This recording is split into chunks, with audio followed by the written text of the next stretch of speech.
Hi there again, and welcome to Market Insight for a Tuesday edition here on Sook News Television, Lagos. I am David Chiedu.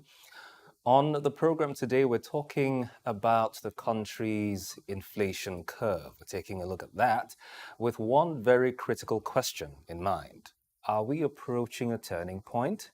Well, there's the billion-dollar question, and that is indeed left to be seen. Now, Nigeria's headline inflation has slowed for the very first time in almost 2 years due to lower food prices driven mainly by harvest and base effect.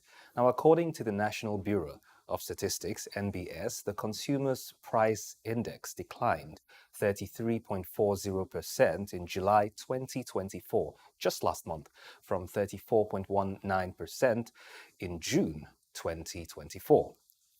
On a month-on-month basis, headline inflation also slowed to 2.28% in July 2024 from 2.31% in June 2024. Now, some analysts had earlier forecast Nigeria's high headline inflation to moderate in July based on the high base effect from last year and the apparent stability of the Naira in recent days. Also, a very recent survey by Business Day Papers of food prices in markets revealed that there were reductions in the prices of tomatoes. Get this, the price of tomatoes dropped to 50,000 Naira this month, August that is, from an average of 120,000 Naira way back in May and June. Now, a small basket of pepper fell to 13,000 Naira from 35,000 Naira in May, June, the same period. Now, the price of a plastic pint of Gari has dropped to 3,500 Naira from 4,000 Naira, while also a pint of, that's a plastic pint of Irish potato, dropped to 4,000 from 12,000 Naira during the period. Now, it's clear that these price drops has, started to impact household. But the truth is, how far can it go? This is happening across various markets of the Federation. It would be some sort of relief, if you like. Then again, the question is, how far-reaching, as I mentioned, would this be? We'll discuss the trends and help you make some sense of it today on this edition of Market Insights. Joining us on the program is Mr. Peter Adebola. He is the Managing Director of Edgefield Capital Management Limited, a trading license holder of the Nigerian Exchange Limited, participating institution of the NASD PLC, and also a dealing member firm of Lagos Commodities and Futures Exchange. Good morning, Mr. Adebola. Can you hear us? Yeah, good morning. Good morning, Anchor, and good morning, Nigerians. I believe you can hear me clearly. Hear you. Thank you very much for joining us, Mr. Adebola. Also joining us is architect Bozimo. He is an architect and a public policy analyst. Good morning, architect Bozimo. Thank you for joining us. Can you hear us? Good morning.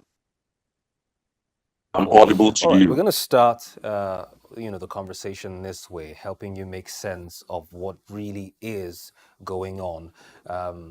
Beyond all the numbers, they seem very fancy. They seem very, high up there, as you were. But in real terms, what does it mean for you and I? But before we get into all of those, I'm going to start with you, Mr. Adebola. In your view, what are the primary factors at this very point in time that are contributing or that have contributed to the slowdown in this headline inflation? Okay, thank you very much.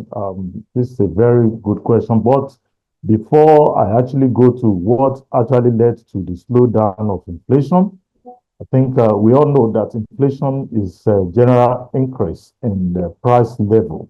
And when we're talking about inflation, we measure inflation by what we call consumer price index, which is a basket of goods and services, okay, that are being consumed by household. However, there are certain factors that can lead to inflation. One, it could be demand pull inflation, just to do with, household making demand that outpace the supply in the market. Or generally in economics, what we call aggregate demand exceeding aggregate supply.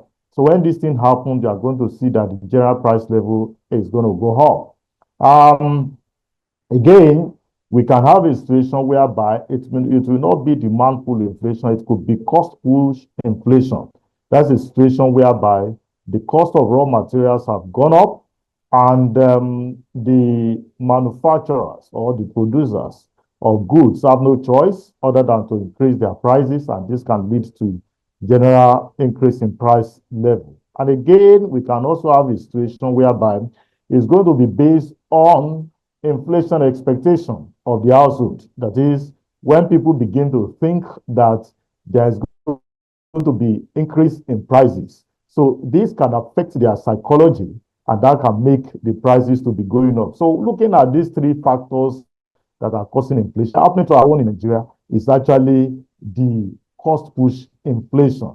And probably we can talk about inflation psychology that is affecting us. However, in June this year, the inflation rate got to 34.19, but in July, it moderated a bit to cents. Don't let us forget that we are in the rainy season now. And during the rainy season, that's when we are going to have new yam coming into the market. We are going to have harvest of some crops. I think that is what is leading to, and that is leading to downward increase in prices that we see now. And don't also forget that during this period, when we look at the real cost of inflation in Nigeria, is actually food prices and, of course, energy crisis. Energy prices are still there, up there, but the food prices, just because of the rainy season, we thank God that we are having rains as we're supposed to have.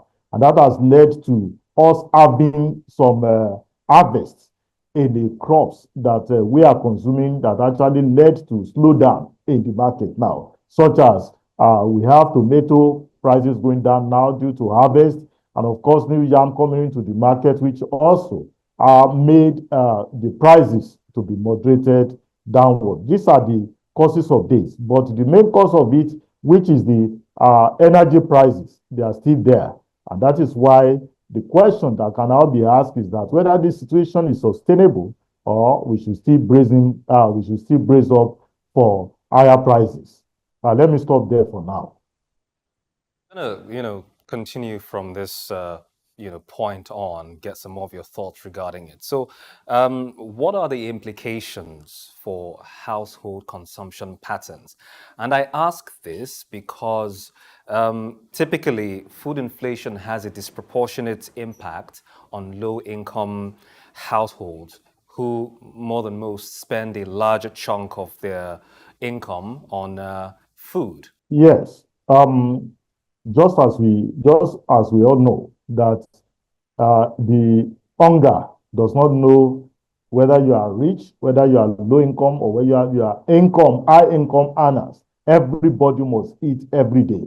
And because everybody must eat, then there is need for us to demand to buy all these food items in the market. Now, what we are saying is that the food price, the prices of food items that are moderated right now is just because we are in the rainy season, we are harvesting some crops. But the thing is, the root cause of food prices in the economy is actually the security challenge that we are having, which makes it impossible for some farmers to actually go to the farm. Therefore, we are not producing enough. Because by now, the change in inflation rate should have been higher than, when we are talking about the proportion of drop in inflation rate should have been higher than this, at it being that we are producing a lot.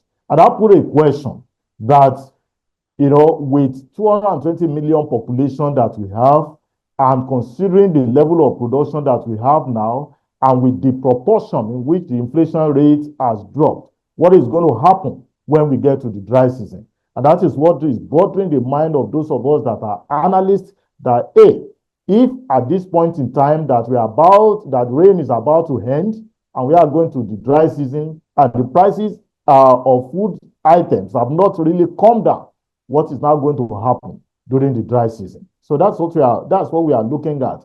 However, don't also forget that some items are actually imported. What is happening to our exchange rate? The exchange rate, the naira is not being strengthened as expected at the moment. So, which means that because naira is also being weakened right now, the exchange rate is around 1,600.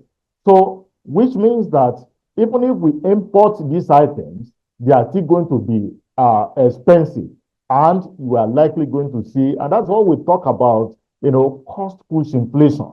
That is, it is the costs of all these items that is actually causing the inflation, not really demand, not really that there is money there for people to buy, but because the supply is far lower than the demand. That is why we are having increase in general price level. And until this is redressed, then we may continue to have the same situation. And of course, as you said, the low-income earners, they are the ones that are going to feel this much, because the higher proportion of their income is being spent on food, whether it can even be enough. Because right now, the minimum wage that we are even talking about, that government is about increasing to 70,000 naira, is not even enough to buy a bag of rice. Let alone talking about beans, let alone talking about gari, let alone talking about soup ingredients that these low-income earners are going to spend in preparing their food. So what I'm saying in essence is that as this is actually impacting on the low-income earner, so it's also affecting the high-income earner. And what we need to do, probably the solution is that we need to increase the aggregate supply of our food items in the market. By virtue of what you've just said, can we infer, that the average low-income earner would have more disposable income? Because that is, few and far between these days, considering where we are. You have the take-home, quote and unquote. Take home these days doesn't even take you home, but even that take home has a lot of deductibles, as you were. Besides tax, there are other basic needs that you have to sort out, both at home and personal, beg your pardon. But disposable income is now going to be a luxury of sorts. So based on all of what you've said, can you say categorically that the average low-income earner, after all is said and done, would have, a disposable income or two, maybe we could even possibly see price stability or something of the sort, just very briefly, so we can move on? Okay. When you are talking about disposable income, and the right sense of it is actually your income, from maybe your wage, and then you deduct the tax from there. What is left for you is actually the disposable income. Now, when we look at the household now, the question you want to ask is that in Nigeria, what is the average income being earned by a Nigerian family? You will see that it's still very, very low. It's still very, very low. And as a result of this, that's why people are crying that there is hunger in the land, because the money that they are earning, what we call disposable income that Nigerians have, they are not even enough to take care of food alone. And don't forget, there are so many other things that the Nigerian household have to take care of. Some cannot but put their All right, children thank you in very private much. school. That's what I just wanted to know. That's why I asked the direct question based off of what you said last. That's why I asked if we could still see low-income earners having disposable income. And just like I said earlier, it's not enough to just, take home your monthly salary or whatever it is, monthly or bi-monthly or weekly as you were, because you have all the deductibles coming out of it. And what is left in most cases is it's not enough to do anything. In fact, in some cases, there isn't anything left by way of a disposable income. So that's why I asked the direct question. But let's move away from that. Architect Bozimo, let's take a look at the ongoing mitigation plans by the federal government, policies and whatnot. The government has implemented a few of them, to address inflation. In your view, how effective have these plans or, arrangements been so far? We know that the government promised a distribution of staple foods across the 36 states of the Federation to underprivileged households. And also, we saw the 150-day duty-free import window, as you were. Putting all of that together with the other ones, how would you say that these mitigation measures have fared?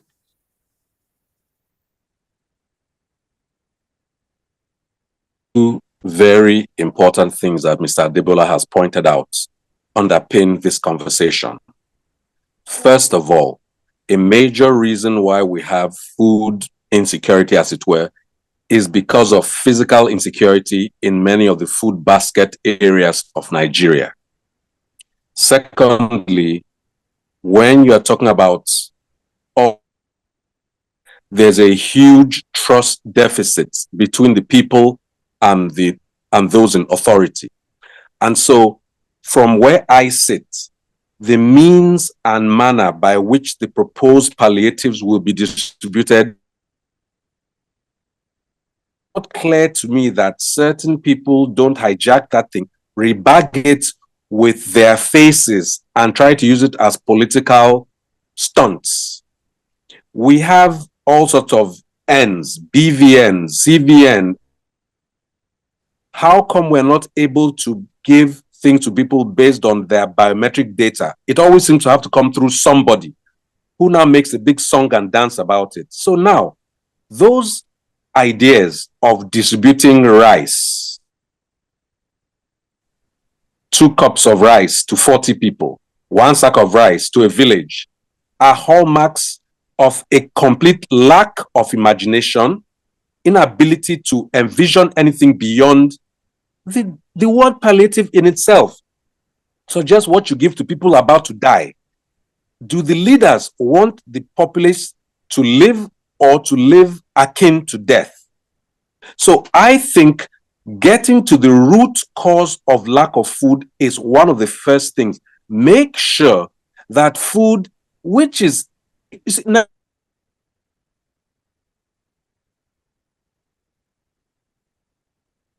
Bozimo, are you there with us? Architect Bozimo, can you hear us? I don't think he can hear us anymore. He did seem like he was on a roll there, making some very salient points. But we're going to get him back on to continue to speak with us. Now, let's circle back to you, Mr. Adebola. Can you hear me? Are you there, Mr. Adebola? Yes, I'm here. Now, Architect I can hear you Bozimo loud had and clear. said a few things, or was saying a few things, including, he was talking about some of the arrangements, the mitigation arrangements made by the federal government in recent time to, curb inflation and, of course, make sundry provisions for Nigerians. He talked about the methodology, or talked about the method, if you will, or approach to distributing some of these things, and as to whether or not, in the very, very sense of it, or at the very core of it all, Nigerians need this sort of interventions as opposed to something more, outside the box thinking, as opposed to some outside the box thinking sort of measures, if you like. Just putting it that way. What are your thoughts on this? Okay, thank you very much. You see, when we are talking about, just like the architect has said, palliative is just a temporary measure. And what we need now goes beyond temporary measure. Yes, we need temporary measure in order to calm, the situation down. But as the architect was saying, that regarding the solution to the problem, we have to go to the root cause of the problem. And the root cause of this, as we said earlier, was that because of the insecurity in the country, many farmers that are supposed to go to the farm, they are unable to do that. Most especially in the area where we are producing food in Nigeria, talk of Benue State, I mean, cut across the country, we are having a security problem. And I think what the government should be able to do is that they should need to put security measure in place so that farmers will be able to go to the farm and grow all these crops without fear of kidnapping, without fear of killing, without any fear. If we can do this, then coupled with the fact that government is encouraging mechanized farming. Because what I would think the government will do is that how we are going to accelerate food production in Nigeria. That's the solution. We need to do we need to embark on accelerated food production in Nigeria. For instance, when we are talking about growing maize, how much will it take? How many days will it take for maize to go to maturity? 90 days. So when you look at the time frame between the time that government promised that they are going to distribute food that worth about 155 billion naira to households in Nigeria, the vulnerable. The question is, if you divide the 155 billion by 200 million people in Nigeria, we are just assuming that what is going to get to everybody will be less than 1,000 naira. And 1,000 naira now cannot even buy a cup of beans. So that is the implication of this palliative that we are talking about. We were in the middle of your thoughts earlier with regards to some of the mitigation measures employed by the federal government to help our inflationary pressures. If you want to go on with that, please. Yes, very quickly. You see, like Mr. Adebola has said, there is an urge sometimes to do something, but not everything you do is necessarily the right thing. And if you're not striking at the heart of an issue, you're actually wasting energy, effort, and resources. Until we have the assurance by our farmers that they can go to the market, to the farms, have effective activities, harvest safely, and come out of those farms with their lives, we will not have what we need. We are blessed to have 1 million square meters, 60% plus of that is arable, and this should allow us to feed not just ourselves, but the entire sub-region and indeed the world. Netherlands, one of the world's greatest agricultural producers, is half of the size of Niger State. You can believe it. 40 versus 71 square kilometers. So, let's give kudos. The fact that some of these items have dropped in price is remarkable, and those numbers were precipitous. But like my colleague said here, is that really how much it should have dropped? And what can be done to improve the efficiency of Nigeria's agriculture value chain, from production to harvest to transportation to storage, processing to marketing to getting to the table of the consumer? It's good to hear the number. It's inched downward. Should it have inched more precipitous? That's the real question. And as long as we have a governing class that thinks that, oh, just give, whenever they're hungry, throw rice at them. There are no good roads, throw rice at them. We don't have internet, throw rice at them. That is not a solution, ultimately. But I'll say this. The agriculture is done on the ground, at the state level, in everybody's local government.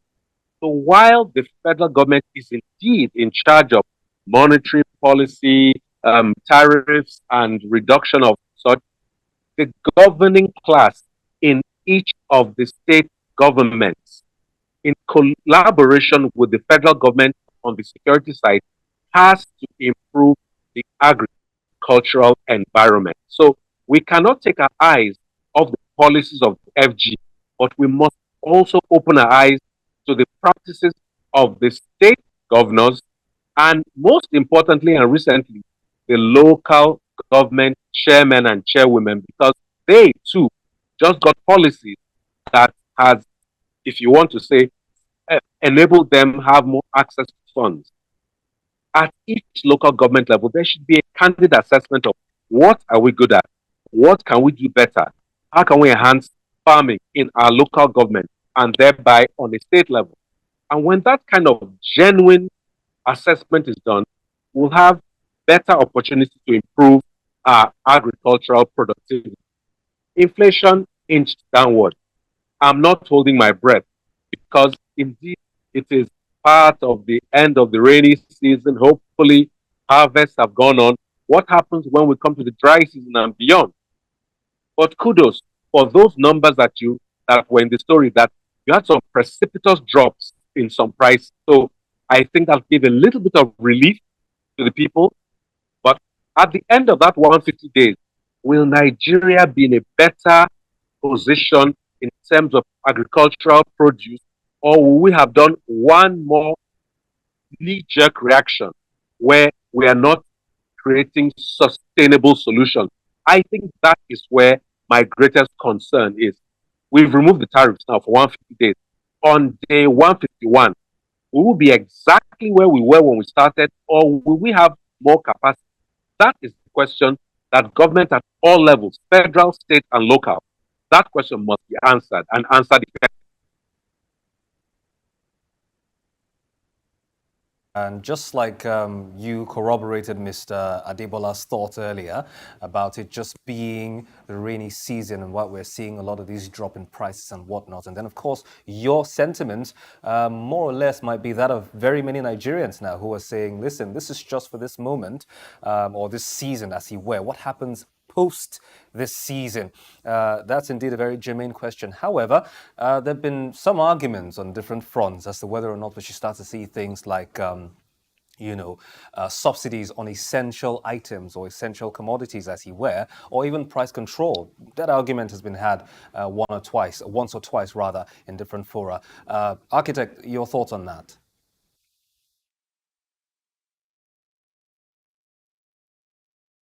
Dirty word. Let's first of all be clear. In the United States, which is one of the world's great agricultural producers, they subsidize food. As a matter of fact, it's rare for you to be able to starve in the US. You might be homeless. You might lack the latest PlayStation 5. You might not have the latest clothes, but you will eat because there's going to be somewhere set up in that society where you can go and get a free, nutritious meal. So subsidizing agricultural inputs is a way to go. It's certainly better than the subsidy on the salaries and allowances of what I consider to be a rapacious ruling class in Nigeria. That is Nigeria's biggest and most wasteful subsidy. Instead, subsidize agriculture. But again, what I said about the palliative, it's about organizing the manner and means by which the subsidies are implemented.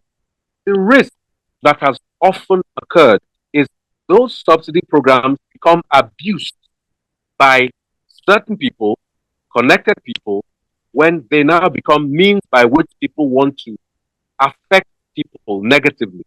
So indeed, subsidize agricultural input, subsidize agricultural equipment, subsidize processes along that agricultural value chain. But there must be very close monitoring and regulation of those subsidies, and there must be utmost transparency. A lot of the problem is that there's insufficient transparency, and that is what leads to imminent abuse. I believe in subsidizing agricultural input.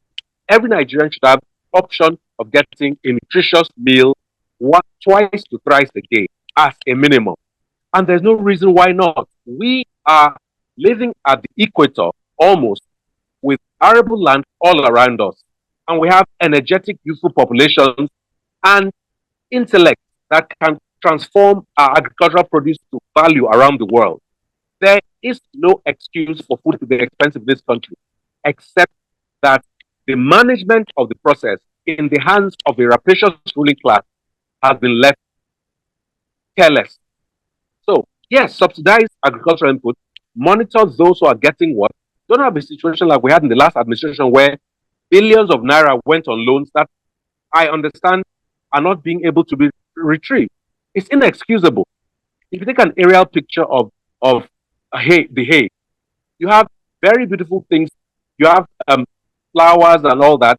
They have made it so that agriculture is a major part of not just their economy, but their national identity. Nigeria should be one such country. And it is absolutely possible because we have the brains. As long as we apply our brains and eliminate the elements of corruption, we can do this. Now let's circle back to you, Mr. Adebola. We bring in the CBN in this, at this point right now. Last month, we saw them raise the monetary policy rate by 50 basis points from 26.25% to 26.75%. So would you say that it has had some sort of, if you like, impact in, inflationary expectations per se? And also, how can the CBN optimize the tools at its disposal to support price stability and, to further drive down what we see now as the current prices?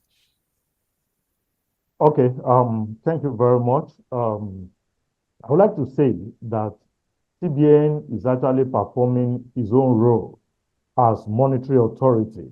And as a monetary authority, what they need to do is to put in place monetary policy that is going to encourage stability in the economy.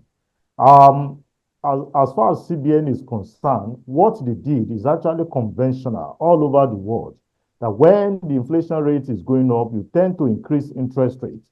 And while you increase interest rates, you are going to make government securities to be attractive in terms of risk-free investment, to be attractive. And that is what we actually reduce the money in circulation. Thereby, they will use that to tame the inflation. However, this can be effective in a situation where we have demand pull inflation. But in the situation that we have here, I have said it earlier, that the kind of inflation that we're having in Nigeria now is not demand pull inflation. It's actually cost push inflation. And as a result of this, you will see that despite the fact that CBN has been increasing MPR, you still see that the inflation is going up. Although recently we have the drop in inflation rate, which we have mentioned the cause of it because we are in the harvest season. So what CBN is doing is right, but what we need now to do is now to do other things apart from our monetary policy. And don't forget that during the last MPC meeting, the CBN governor even emphasized that there is no magic wand, that increasing monetary policy rate is not the only way to combat inflation, which is actually correct and adequate. So we need now to put other measures in place that is going to bring the inflation down. Some of them, Architect Bozimo has mentioned most of them that we need to do. But beyond that, we need to harmonize our monetary policy and fiscal policy to make sure that we address this inflation and also the causal factors of the inflation. We need to actually address those issues. When we do that, then we are going to have the inflation rate coming down. As we said earlier, most of the drivers of the inflation rate are just food prices and energy prices. That is, the PMS price of PMS and price of AGO and others. Those are the ones causing this the inflation. And of course, you know that the insecurity is the pivoting factor that is actually affecting the food price, high food prices that we have in Nigeria. So as we have now that CBN, by its own role, as is empowered by CBN Act, is doing what it's supposed to do. Ordinarily, that's what it's supposed to do. You cannot fold your hands, seeing inflation rate going up without doing anything to interest rates. They have to do that by increasing the interest rate in such a way that is going to reduce, money in circulation, so as not to cause demand pull inflation. However, just like Architect Bozimo said, that we need to actually tackle the problem of food that we have in Nigeria. One, by what he said, is government need to subsidize agricultural inputs When we are talking about input, it's not about buying tractors alone. What about improved seedlings? Research has made it to let us know that there are some cassava which you can grow within 6 months. It will get to maturity.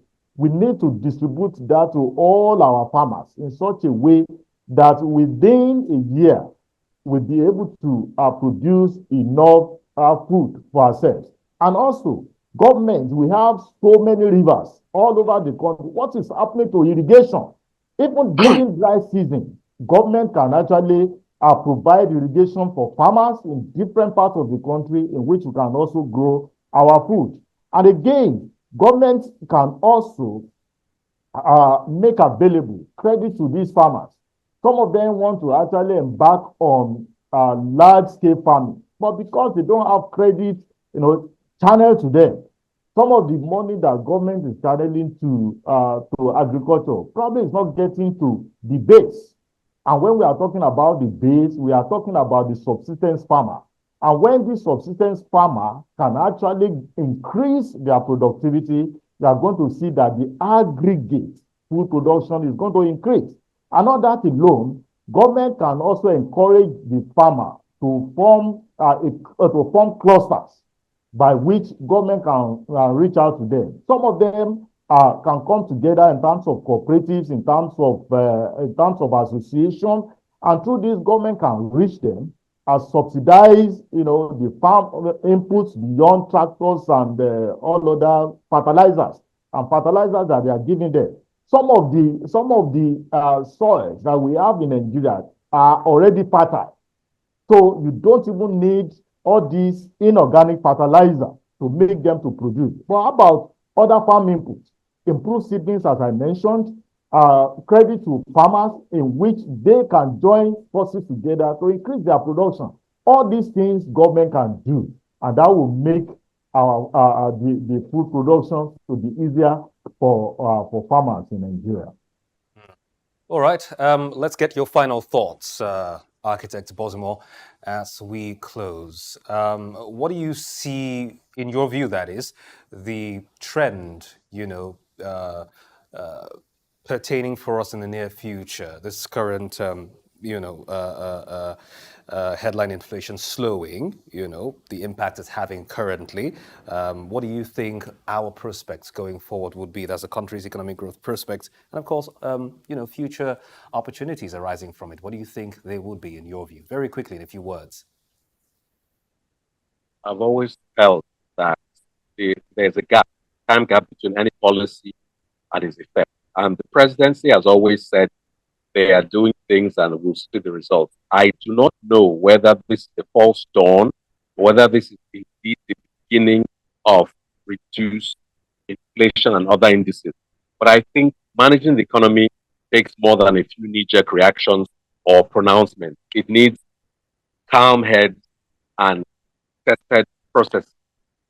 As it stands, I think one report is not yet enough to be a trend. I'd like to see maybe a quarter worth of reports that are giving us a direction one way or the other before I could say, hey, we're on the right track or not. But there are so many variables: exchange rate, insecurity, the use of new technology and seedlings, as Mr. Adebola said. There are many things that have to come in. I think the country is in still for a very cautious ride. Let's be hopeful, but very, very watchful. Thank you very much. Indeed, very much. Architect Bozimo there, giving us his thoughts on what he thinks the prospects would be.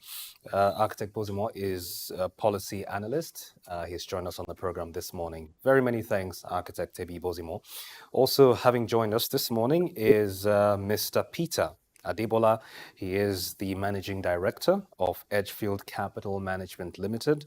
That's a trading license holder of the Nigerian Exchange Limited, a participating institution of the NASD PLC, and a dealing member firm of Lagos Commodities and Futures Exchange. Many thanks, Mr. Adebola, for joining us on the program this morning. We have been talking about Nigeria's inflation curve and asking the critical question as to whether or not this signifies a turning point for us. Our headline inflation slowed down for the first time in almost 2 years to lower food prices, driven by mainly harvest and base effects. So across the country, there have been a few significant declines in prices, and this, of course, would bode well for most households, particularly lower income earners, as you were. And the guests have spoken quite, insightfully and extensively about some of the causative factors, as well as some of the immediate or ongoing mitigation measures put in place by the federal government and the futuristic outlook of all the above, including or rather some of the measures, including energy crisis, supply issues, which was highlighted as one of the challenges, and then of course the culture of palliative, which architect Bozimo spoke about, which is also part of what the government is doing. Then, of course, as I mentioned, they spoke about the futuristic outlook of all of these put together. But of course, be that as it may, we can only hope that this would indeed signify the beginning of glad tidings for Nigeria, or if you like, the beginning of a turning point for Nigerian households. That's Market Insight this morning, but we will not leave without giving you an update on what is happening at the FX market. So the Naira on the official markets trading to the US dollars at 1,515 Naira, to the pound sterling 1,999 Naira, to the euro at 1,709 Naira. On the parallel market, it's trading at 1,590 Naira, 2,068 Naira to the pound sterling, and 1,762 Naira to the euro. So there is your update. Make of the information what you see fit. Many thanks again for joining us. I am David Chiedu. Until tomorrow, do keep a date with us here on Sig News Television. Good morning.